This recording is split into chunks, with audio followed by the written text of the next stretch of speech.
Karimnagar garments manufacturers రంగంలో అతిపెద్ద shop Vasavi garments. నాణ్యమైన బట్టలు తక్కువ ధరకి అందించడం వీళ్ళ ప్రత్యేకత. సో వెంటనే విజిట్ చేయండి Vasavi garments, Nagachaurasta to NN garden road, Karimnagar, Ashok Nagar. నమస్తే. ఎట్టకేలకు మున్సిపల్ ఎన్నికలకు రంగం సిద్ధమైంది. ఇప్పటికే రిజర్వేషన్లు కూడా ఖరారైపోయినాయి. ఇప్పటికే రిజర్వేషన్ అనుకూలించినటువంటి అభ్యర్థులు, ఆశావాహులు ప్రచారంలో కూడా ముందుకు పోతా ఉన్నారు. సో ఈ సందర్భంలో కరీంనగర్ కార్పొరేషన్ లో కాంగ్రెస్ పార్టీ పరిస్థితి మనం ఒకసారి చూద్దాం. గత కార్పొరేషన్ ఎన్నికల్లో కాంగ్రెస్ పార్టీ ఒక్క సీటు కూడా గెలవలేదు. దానికి తోడు గత 4 సార్లు జరిగినటువంటి అసెంబ్లీ ఎన్నికల్లో కాంగ్రెస్ పార్టీ 4 సార్లు ఓటమిని చవిచూసింది. సో ఇటువంటి సందర్భంలో అధికారంలోకి వచ్చిన తర్వాత కాంగ్రెస్ పార్టీ ఎలాగైనా సరే కరీంనగర్ లో పట్టు సాధించాలని చెప్పేసి ప్రయత్నం చేస్తుంది.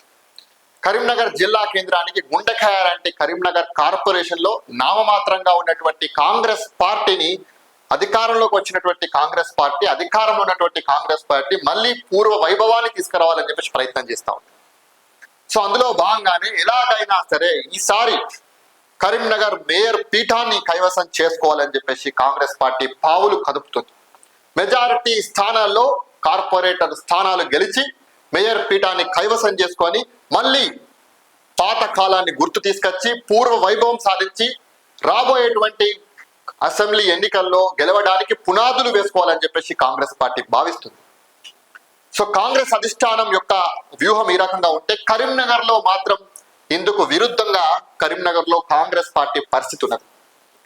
ఇటీవల కాలంలో కాంగ్రెస్ పార్టీకి అసెంబ్లీకి ఇన్ఛార్జ్ లేరు, అంతకుముందు ఉన్న చెప్పుకునేటువంటి పరిస్థితి లేదు.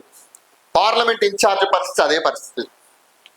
సో ఇటీవల కాలంలో అన్నిటినీ దాటుకొని కొత్తగా ఒక మున్సిపల్ ఎన్నికలకు ముందు ఒక ఇన్ఛార్జ్ని నియమించడం జరిగింది.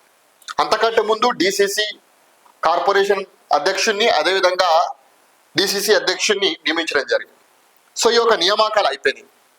ఈ యొక్క నియామకాలు అయిపోయిన తర్వాత కరీంనగర్ కార్పొరేషన్ లో 4 అధికార కేంద్రాలు అయిపోయినాయి. ఒకరేమో అసెంబ్లీ నియోజకవర్గ ఇన్ఛార్జ్ వెలిశాల రాజేంద్రరావు గారు, మరొకరు అర్బన్ కాంగ్రెస్ పార్టీ అధ్యక్షుడు, డిసిసి అధ్యక్షుడు అంజన్ కుమార్ గారు, అండ్ సుడా చైర్మన్ కోమటిరెడ్డి నరేందర్ రెడ్డి గారు, అండ్ డిసిసి అధ్యక్షుడు చొప్పదండి ఎమ్మెల్యే మేడిపల్లి సత్యం గారు. కరీంనగర్ లో 4 పవర్ సెంటర్స్ తయారైపోయినాయి. కాంగ్రెస్ పార్టీలో అధికార కేంద్రాలుగా మారిపోయినాయి. ఈ యొక్క మున్సిపల్ ఎన్నికల్లో మేమంటే మేము టికెట్లు ఇప్పించేది, మేమంటే మేము మిమ్మల్ని గెలిపించేది అంటూ నాయకులు, కార్యకర్తలకు చెప్తున్నటువంటి పరిస్థితి ఉన్నది. ముఖ్యంగా ఈ 4 కాకుండా జిల్లాకు సంబంధించినటువంటి 2 మంత్రులు కూడా, ఒకరు పొన్నం ప్రభాకర్ గారు, శ్రీధర్ బాబు గారు, వారిద్దరి మధ్య ఆధిపత్య పోరు అంతా ఇంత కాదు. పొన్నం ప్రభాకర్ గారు ఎంపీ ఉన్నప్పుడు, శ్రీధర్ బాబు గారు మంత్రి ఉన్నప్పటి నుంచి కూడా వీరిద్దరి మధ్య పచ్చగడ్డి వేస్తే బగ్గుమనేంత విభేదాలు ఉన్నాయి. ఆ విభేదాలు ఇప్పటికీ కంటిన్యూ అవుతూనే ఉన్నాయి. పొన్నం ప్రభాకర్ గారి దగ్గరికి వెళ్తే శ్రీధర్ బాబు గారి కోపం, శ్రీధర్ బాబు గారి దగ్గరికి పోతే పొన్నం ప్రభాకర్ గారి కోపం. సో అందుకే నాయకులు, కార్యకర్తలు వీరిద్దరిని ఎట్లా మెయింటైన్ చేయాలో అర్థం కాని పరిస్థితి. సో వీరిద్దరి పరిస్థితిలో ఈ రకంగా ఉంటే ఈ యొక్క ముఖ్యంగా కరీంనగర్ కార్పొరేషన్ లో ఈ యొక్క 4 పరిస్థితి మాత్రం ఇంకా దారుణంగా ఉంది. కార్యకర్తలు ఎవరికి చెప్పుకోవాలో, ఏం చేయాలో అర్థం కానటువంటి పరిస్థితి, ఎవరిని టికెట్ అడగాలో కూడా అర్థం కానటువంటి పరిస్థితి, ఏ పుట్టలో ఏ పాముందో, ఎవరిని కలిస్తే టికెట్ వస్తుందో అర్థం కానటువంటి పరిస్థితి కాంగ్రెస్ పార్టీ కార్యకర్తల్లో, కాంగ్రెస్ పార్టీ టికెట్ ఆశావాహుల్లో ఉంది. ఇగో వెలిశాల రాజేంద్రరావు గారు ఏం చెప్తున్నారు?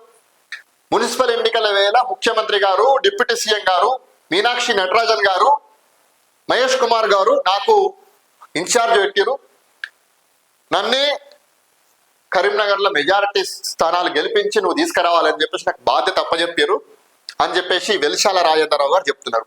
అందుకే అందిన కాడికి, దొరికిన కాడికి కాంగ్రెస్ పార్టీ, బీజేపీ, బీఆర్ఎస్ అందరికి కనువ కప్పుతున్నాడు ఆయన. సో ఈయన అంజన్ కుమార్ గారు ఎవరికి పడితే ఎట్లా కండువ కప్పుతారు, ఎక్కడ పడితే అక్కడ ఎట్లా కప్పుతారు? ఇందిరా భవన్ ఉంది కదా, ఎవరికి పడితే వాళ్ళకి ఎట్లా కలుపుతారు? పార్టీ నిర్ణయం తీసుకుంటుంది కదా, పార్టీలో చేరాలా వద్దా అని చెప్పేసి ఇష్టానుసారంగా ఎట్లా కండువ కప్పుతారు అని చెప్పేసి ఆయన అంజన్ కుమార్ గారు సీరియస్ అయ్యి టికెట్లు ఇచ్చేది పిసిసి ఇస్తుంది, ఎవరు పడితే వాళ్ళు ఇయ్యరు, మా చేతిలో కూడా ఉండదు అని చెప్పేసి అంజన్ కుమార్ గారు ప్రెస్ మీట్ పెట్టి ఆయన చెప్తారు. సో ఇది వీళ్ళిద్దరి సంగతి పక్కన పెడితే నరేందర్ రెడ్డి గారు ఏం చెప్తారు, పార్టీ డిసైడ్ చేసేది టికెట్లు, ఎవరు ఇవ్వరు పార్టీ టికెట్లు, మీరు దరఖాస్తు పెట్టుకున్న తర్వాత స్క్రీనింగ్ కమిటీ ఉంటుందా, కమిటీ చేసి ఆ కమిటీ డిసైడ్ చేస్తుంది అని చెప్పేసి నరేందర్ రెడ్డి గారు చెప్తారు. ఆ తర్వాత వీళ్ళందరి తర్వాత ఇదంతా పంచాయతీ ఎటో పోయేటట్టుందని చెప్పేసి మేడిపల్లి సత్యం గారు పార్టీ అల్టిమేట్ గా నిర్ణయం తీసుకుంటది, జిల్లా మంత్రులు నిర్ణయం తీసుకుంటారు అని చెప్పేసి టికెట్లు ఇచ్చేది అల్టిమేట్ గా పిసిసి ఇస్తుంది అని చెప్పేసి మేడిపల్లి సత్యం గారు అల్టిమేట్ గా ఆయన ఒక అల్టిమేటం ఇచ్చేసాడు. సో ఈ రకంగా కరీంనగర్ కాంగ్రెస్ పార్టీలో ఇంత తతంగం నడుస్తుంది. మంత్రుల దగ్గరికి పోవాలన్నా బాధే, ఈ మంత్రి దగ్గర పోతే ఆ మంత్రి కోపం, ఆ మంత్రి దగ్గర పోతే ఈ మంత్రికి కోపం, దానికి తోడు వాళ్ళిద్దరే కాదనుకుంటే ఈ నలుగురు, ఈయన దగ్గరికి పోతే ఈయన దగ్గర కోపం, ఈయన కోపం, ఈయన దగ్గర పోతే ఈయన కోపం. సో అల్టిమేట్ గా కాంగ్రెస్ పార్టీ కార్యకర్తల పరిస్థితి ఎట్లుందంటే ఎవరికి అర్థం కాక, ఎవరికి చెప్పుకోక ఎటు పోవాలో వాళ్ళకి అర్థమైతలేదు. అందుకే ఏం చేస్తున్నారంటే అందరి దగ్గర పోతురు, ఒకరి తెలియకుండా ఒకరి దగ్గరికి, ఈయన దగ్గర పోతురు, ఈయన దగ్గర పోతురు, ఈయన దగ్గర పోతురు, ఈయన దగ్గర పోతురు, ఏడ చూసినా కనబడతారు వాళ్ళే. మా మీడియా వాళ్ళు కూడా పోతే వాళ్ళే, ఎక్కడ చూసినా వాళ్ళే కనబడతారు. సో ఆ రకంగా ఉంది ప్రస్తుతం. సో ఇన్ని పరిణామాల మధ్య, ఇన్ని విభేదాల మధ్య, ఇన్ని పంచాయతీల మధ్య మరి కాంగ్రెస్ పార్టీ యొక్క ఎన్నికల గెలుస్తుందా?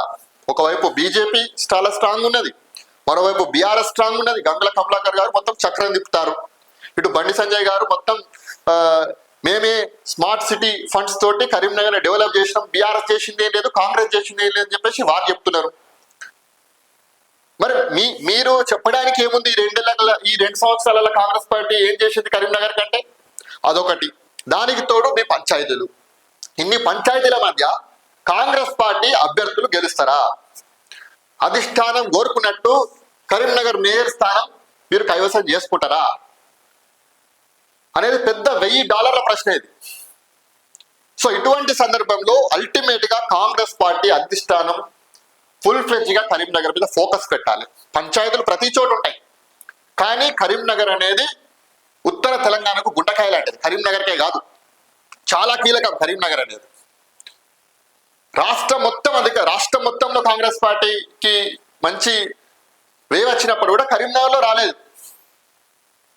ప్రస్తుతం పార్టీ అధికారంలో ఉన్నది, పంచాయతీ ఎన్నికల్లో మెరుగైనటువంటి ఫలితాలు వచ్చినాయి. అలాంటిది ఇక్కడ మీరు పంచాయతీలతోటి, మీ కొట్లాటలతోటి, మీ ఆధిపత్య పోరుతోటి ఏమైపోతాయంటే ఉన్న సీట్లు కూడా ఓడిపోతారు.